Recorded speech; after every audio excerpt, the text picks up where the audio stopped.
Here's something which I'm ashamed to say I had never properly thought about before today. What might the obstacles be to a deaf person who wanted to teach ballet? Well, it's an art form which puts music front and centre, and teaching is about knowing what's happening in the room, focusing on individual students while also being aware of the whole class. Maybe those things aren't simple if you can't take hearing for granted. I'm David Jays, and this is Why Dance Matters, the Royal Academy of Dance podcast. Today, we're at the RAD's home in London to meet Naomi Smart. In 2021, Naomi qualified as an RAD dance teacher, something that she never thought was an option for her as a deaf person. Naomi's also a writer and activist, especially on deaf and access issues, and she's deep into researching a PhD in community dance. When you meet her, none of this comes as a surprise. She is so energetic, thoughtful, self-possessed. As she says, deaf people can do anything. Why wouldn't she be a teacher? I can't wait to learn more about Naomi's journey through dance and how she created a way of teaching that works for her and her students. What advice would she have for other deaf people thinking about a similar path, or for all teachers trying to make their classes as inclusive and welcoming as possible? And why does dance matter to Naomi? Naomi, welcome to Why Dance Matters. Welcome to the RAD. It's wonderful to have you here. Thank you so much for having me. Yeah, it's really exciting. Really looking forward to this conversation. I hope you say that at the end. So, most tweets, as we know, are terrible and reflections of an awful, broken world. But, lovely tweet I saw from November 2021, passed my ballet teacher training, never thought dance teaching was an option for me, but here I am, deaf people can do anything. And that was, of course, you, the moment when you'd become an RAD ballet teacher. Was it something that you really hadn't thought was on the agenda? I really never had. So my deafness had always been sort of present in my dancing, right from sort of a young age. I'd always been aware that it was something that presented some challenges for me. As you would expect, the idea that I couldn't necessarily hear things and parts of music that I just wouldn't be able to pick out. But also in terms of the sort of learning setting, I was quite conscious of my deafness and how that might affect me if I did do something like teacher training.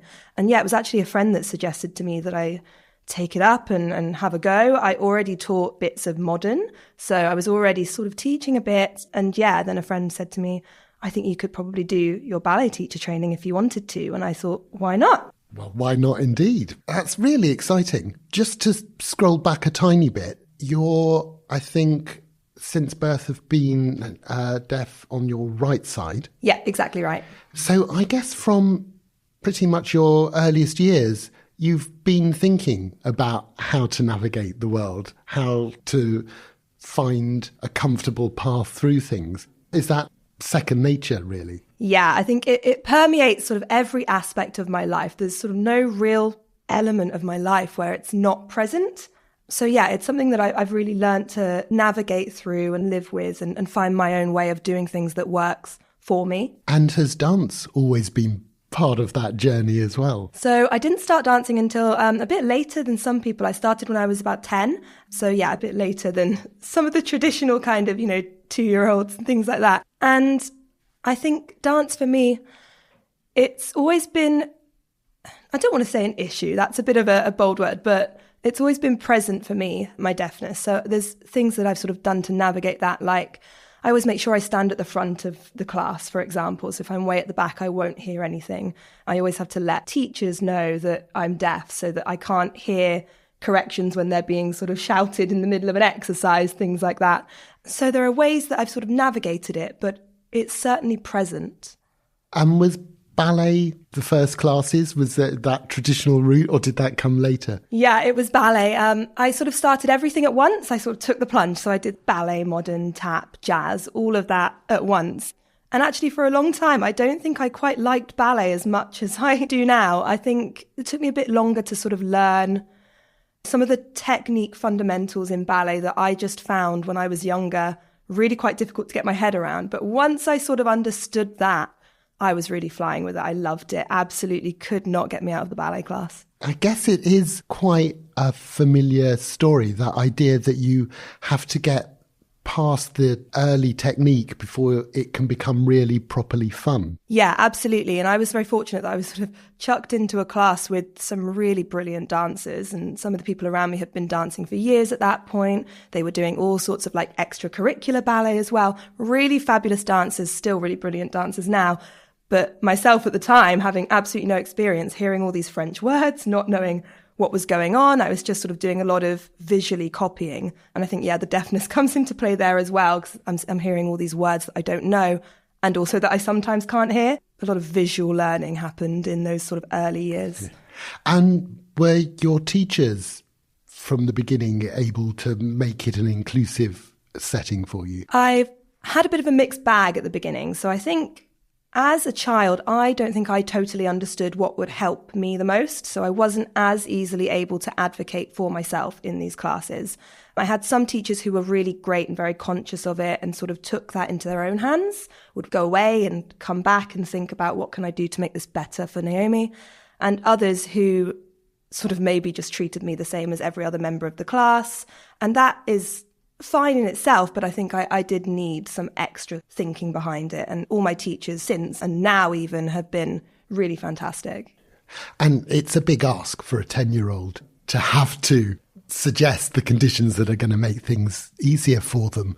What would you suggest now to a teacher who hasn't perhaps thought about making their classes more accessible, more inclusive? What should their first steps be? I would say, particularly for every deaf person, it's going to be very individual. So one thing that's really helpful is to have a conversation with a deaf student and just say, what works for you? What doesn't? What would you like me to do? Is this helpful? Is that helpful? Giving options, things like that. But real sort of base level things, I would say an awareness that deaf students are not going to be able to hear corrections that are shouted out as music's playing. That's one that I know. I do it myself. I'm a dance teacher as well. So I do it myself when people are dancing and I'll sort of shout, point your toes, stretch your knees, things like that.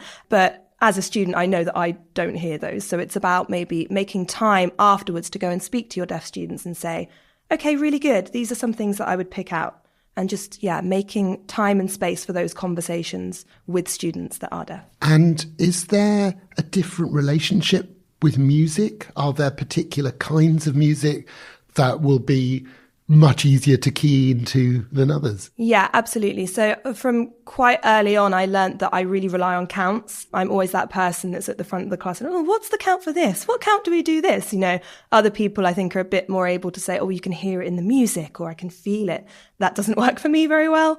And I also can't hear particular instruments very well. So just as an example, something that's like a flute that's a bit more high pitch, I really struggle to pick that out. So if I'm dancing along to an instrument line that I can't hear, that sometimes causes problems for me, and I really have to make sure I know the counts. It's something that's really quite important to me. I actually choreographed a piece that was based around that experience, and it was just set to the beat of a metronome to kind of illustrate that point that I really am relying on the pulse and the counts, and in my head I'm just 1, 2, 3, 4 constantly. And did you enjoy performing? Was that always part of the pleasure of it? Yes, always. I've absolutely loved performing. I've always felt very at home on the stage. So even before I was dancing, I was doing quite a lot of drama. That's always been a real second home for me and really comforting for me, actually, which sounds a bit strange. I know a lot of people feel quite nervous in that environment, but I've always found that really comforting and really just a lovely place to be.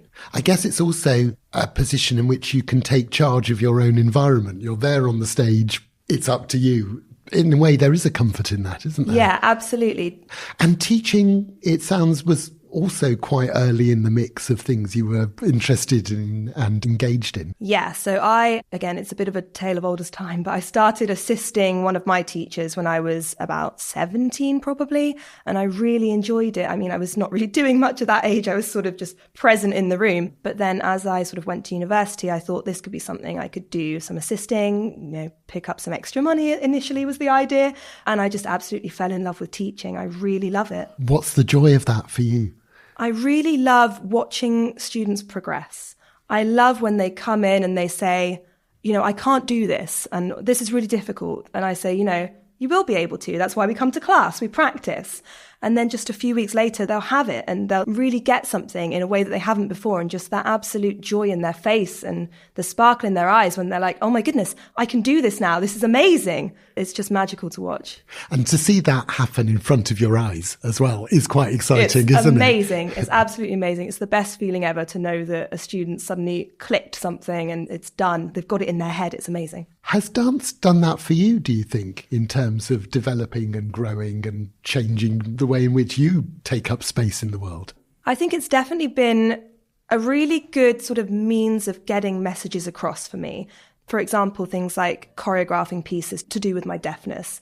It's been a way for me to sort of navigate that and to share that with the world in a way that isn't just sort of, me writing some tweets or me, doing some digital advocacy or anything like that. It's a different angle that brings together some real passions of mine in a way that I think is really a beautiful process.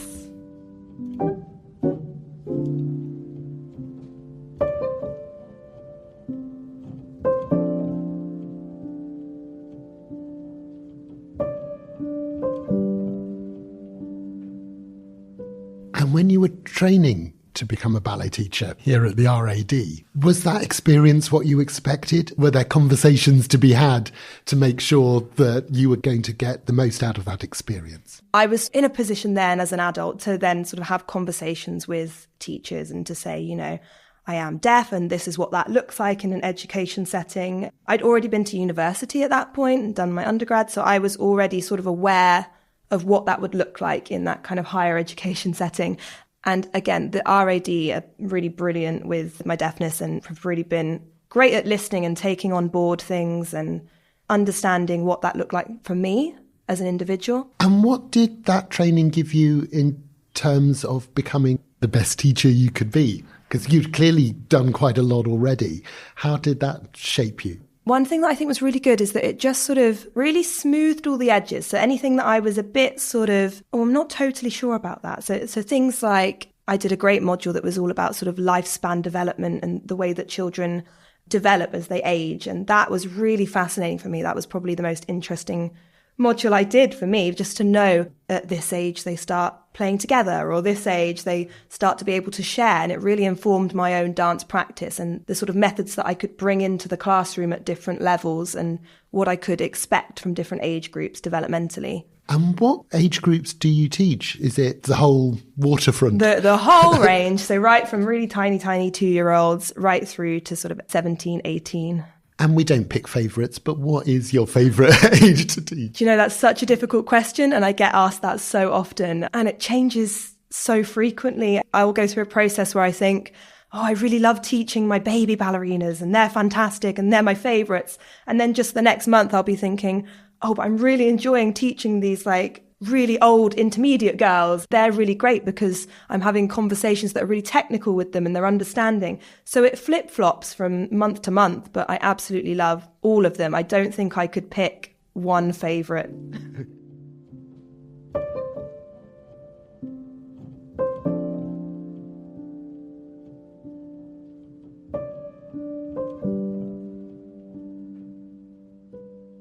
One of the lovely things about dance teaching, if you're doing it for a while, especially in the same place, is that you get to develop a relationship with your students that isn't just about them in class. You watch them grow from maybe 5 to 15 or whatever it is, and that must be a huge pleasure. It is. It makes me feel very old, though, I must say. Sometimes I'll bump into an ex-student on the street and they'll say, I'm at university now. And I'll say, really? Are you sure?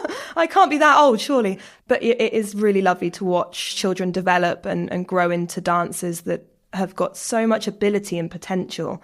It's really great to watch and then to sort of reflect back and think, oh yes, I remember when you first came into the room and you were shy and you didn't know what to do and you didn't know what first position was, and now look at you. And do you talk about deafness with your students as well? It's something they're engaged in and know about? I do, and it's actually got sort of dual benefits for me. So on the one hand, it actually really works behaviourally because I sort of tell them, I can't hear when everyone's talking at once, everything gets muddled. So actually my students are really good at making sure they lift their hands, talk one at a time. So it actually has been very helpful in that regard because I don't get the sort of babble over each other most of the time. But they've been really understanding as well. So when I start teaching a class, I kind of sit them down and I'll say, I'm deaf. That's what this looks like. I won't always hear what you say. I'm not ignoring you. Just wave your hand at me, things like that. And I feel it's important to sort of open space for questions and answers. So if I start teaching a group for the first time, I'll leave a good 10 minutes for, has anyone got any questions? Is anyone confused about anything? And those can be sort of any questions around deafness. It doesn't just need to be about dance. But I think that really fosters a good relationship between me and my students where they understand what I need, but also what I would expect of them. And what are the questions that most often come up? Sometimes I get quite cheeky questions like, oh, will you hear if I'm whispering about you? Things like that. I think I'll be able to tell though, but I do get some really quite thoughtful questions as well. So I have students ask me, what does that look like when you're performing on stage? Really quite considerate questions, which I think is really, really great to see from my students.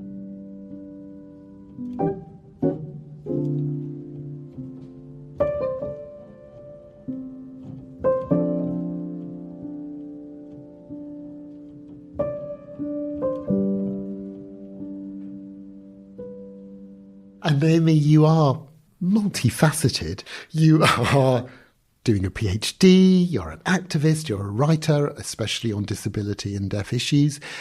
Is there for you a thread that goes through all of those things and dance teaching as well? Yeah, as I've sort of grown older and become more comfortable with my sort of deaf identity, that is something that's really shown up everywhere. I think for a long time I was doing sort of several different things, wearing different hats and thought that they were very separate. But I've come to learn that two things that kind of flow through everything I do are my deafness and my love of dance.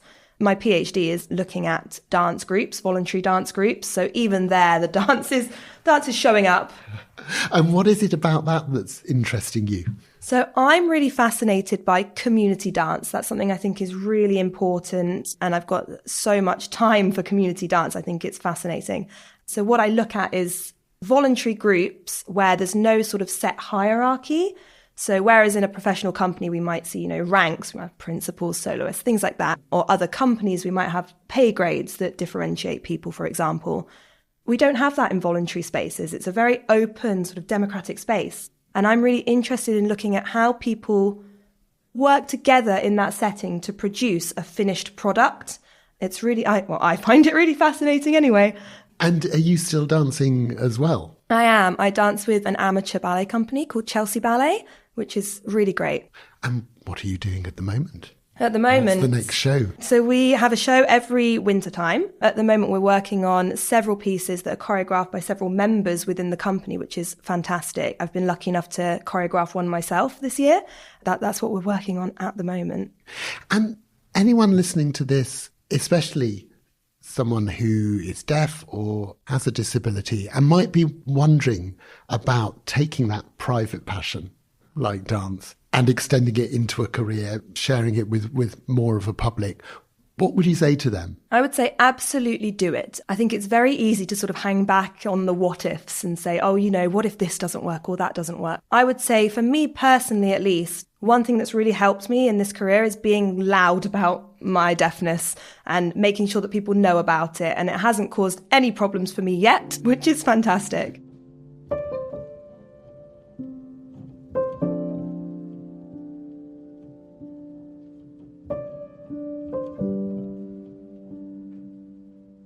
And Naomi, here is the fundamental question, the final one which has to be asked. Why does dance matter to you? What a big question. I think dance matters to me because of the community that it fosters. I think for me, dance is about coming together with a shared interest, a shared passion, no matter what your sort of background, what your situation, coming together and having that shared love for something that can be a real leveller across a group. I think that's why dance matters for me. Smart by name, smart by nature. Naomi was a great guest. In our show notes, you'll find links to her work and to the RAD and its Faculty of Education, and you'll also be able to access a transcript of our conversation. I really hope you found that conversation as enlightening as I did. Please do like or subscribe to the podcast. It does help other people who might enjoy Why Dance Matters to find us. Our guest today was Naomi Smart. Why Dance Matters is made by the RAD team of Niamh Carey-Furness, Keisha Dodd and Katie Hagan. Our artwork is by Bex Glendinning, and our producer, Sarah Miles, is also a very smart cookie. I'm David Jays. Take care and see you soon.